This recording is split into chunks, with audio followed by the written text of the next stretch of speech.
Hi, I'm Wendy from Dr. Levy and Associates office.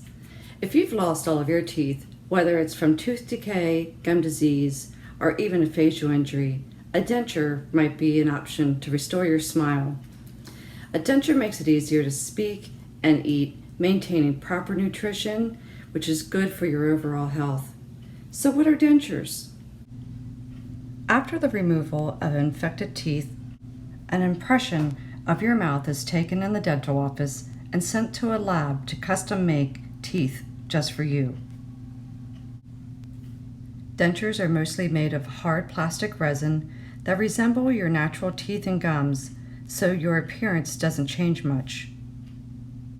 Dentures are held in place by suction, but may require some adhesives that are easily found over the counter.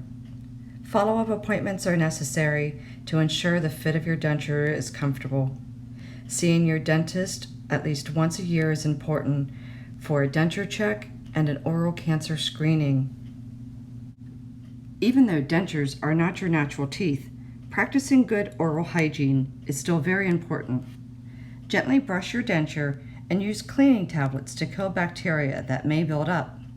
Don't forget to brush your tongue and use a mild mouth rinse that helps reduce any gum irritation and bad breath.